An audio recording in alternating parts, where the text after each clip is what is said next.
Hello, year four. Hope you're keeping well. Hope you're enjoying the sunshine if it's still sunny where you are.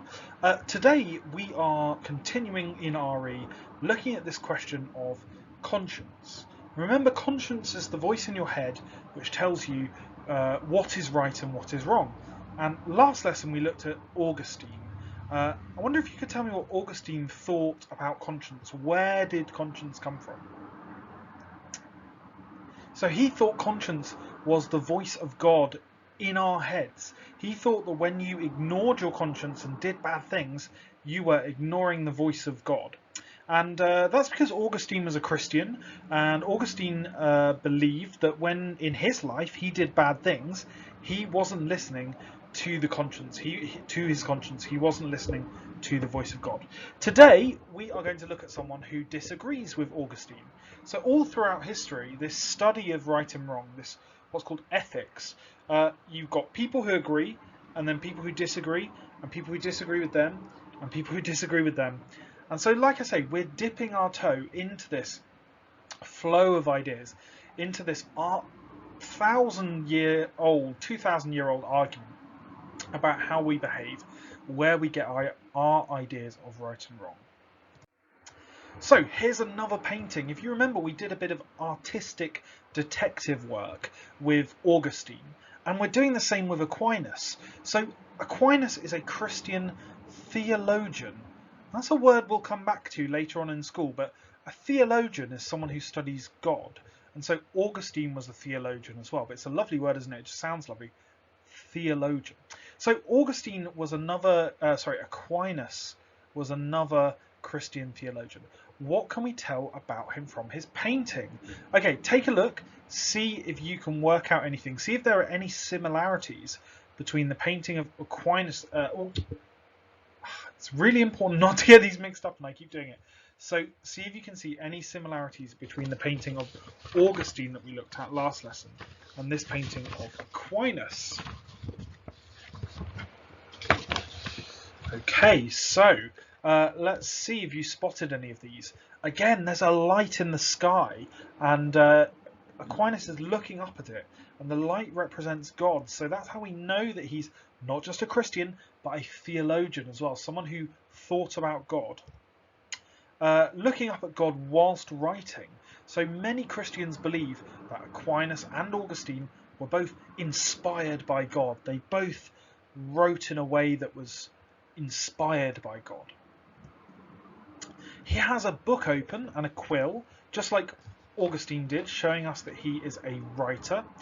He's wearing the clothes of a priest, so it may not be what a priest looks like now, someone who's a teacher and a leader in the church, but that is what a priest looked like when Aquinas was around.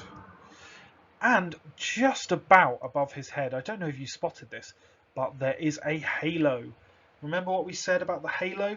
That it shows that people are important, special, and holy in the Christian tradition, in the Christian church. Okay, so let's just remind ourselves, this is Augustine's view of how we work out what's right and wrong. This is Augustine's view of where our conscience comes from. God is perfectly good. God can't do anything bad. God whispers to us through our conscience, through the voice in our head.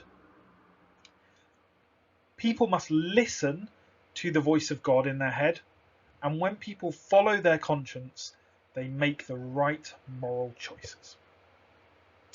I wonder if you can think of any problems with it. For me, it's much too simple. I don't really hear a very clear voice in my head. It's more a sort of vague feeling or a sense. And it doesn't really account for people who don't believe in God. That's a huge issue with this, but maybe less so at the time because everyone did believe in God. It's really that this is too simple. It's too straightforward. It's too easy. It doesn't account for the real kind of messy situation we find ourselves in, and that's what Aquinas thought. So Aquinas was also a Christian, and he also believed that God helped people to decide what is right and what is wrong according to their conscience.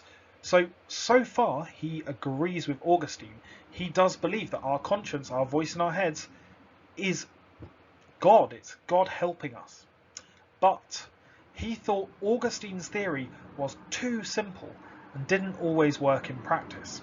He said plenty of people did bad things, even when they thought they were listening to their conscience. That's a really good argument. So you can do something that ends up hurting people. You can even do things that other people would say were horrible and evil, but you can still believe that you are listening to your conscience, listening to God. Some people hear all sorts of voices in their head. And is Augustine saying that they are all God? It's a good question, and Thomas Aquinas asked that. So Aquinas argued that God made human beings with an inbuilt sense of right and wrong. Okay, so he says we're born knowing straight away what's right and what's wrong. There's a lot of a disagreement about this, but Aquinas believed even babies had some kind of sense of what is right and what is wrong. Do you agree? That's a great question. Do you agree? Do you think that when you were born, or maybe when your brother or your sister was born, that they had already a sense of right and wrong before they could even speak? I'm not sure myself. I'd have to think about it. I think we do have some idea of what's naturally right and naturally wrong. We don't grow up kind of punching people in the face or being really nasty. We know deep down that we should be kind and tolerant and loving to one another. I'd like to know what you think there. So, Aquinas didn't think it was as simple as just listening to the sense of what's right and wrong. He didn't think that if we just listened to the voice in our heads, that we would get a sense of what's right and wrong. He said we needed to use our reason. Okay, let's stop, let's pause for a moment, because this is a new word, reason. And this is the picture for reason up here. It's a brain with a thunderbolt in it. Reason means thinking. So when we're thinking about something difficult, we use our reason to unpick it and to work it out. When we read a book for the first time, we use our reason to work out what's going on. When we're trying to work out how we do a maths problem or how we write the right answer in science, we use our reason. So let's read that again. Aquinas said we need to use our reason to be able to properly work out what our conscience was saying. Can you rephrase that? Can you speak that back to me in a way that you understand? So Aquinas said we need to use our thinking skills.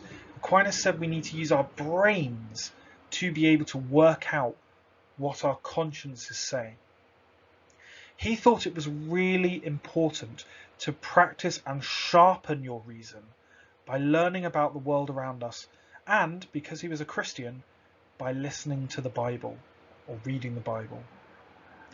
So for Aquinas on the right hand side here, he didn't just think it was as simple as listening to God through our conscience.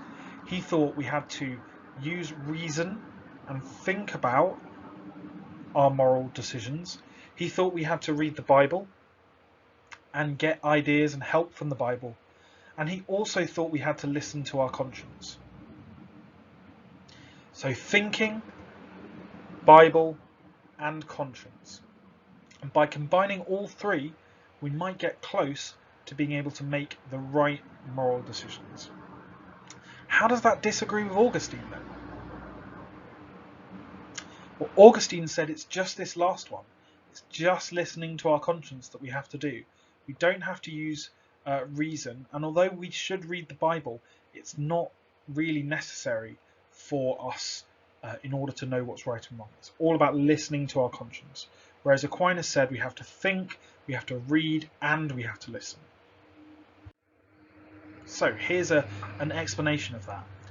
God, again, is perfectly good. So Aquinas and Augustine both believe in this Christian God. And God gave us a pre-existing, an inbuilt sense of right and wrong. And we said you might agree with that, or you might disagree with that. People must listen to their consciences and read the Bible and use thinking reason to work out what is right. And then people can make the right moral decisions. So God gives us a helping hand by helping us to understand what's right and wrong from the get-go. God also provided the Bible for Christians to help them, but also God gave us this power to think, this reason, and Aquinas says you have to use your reason to work out what's right and wrong. So this chart is in your booklet, as well as some text to help you. Sometimes you might find that actually reading this is better than watching me speak, because you can take your time and read through the text and understand it. And then I need you to just explain back to me why does Aquinas disagree with Augustine's idea of how conscience works. So basically, I just want you to tell me here, Aquinas argues that.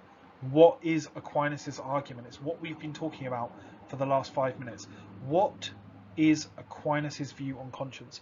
If you are struggling, read through here again. Make sure you understand what this diagram is telling you, okay?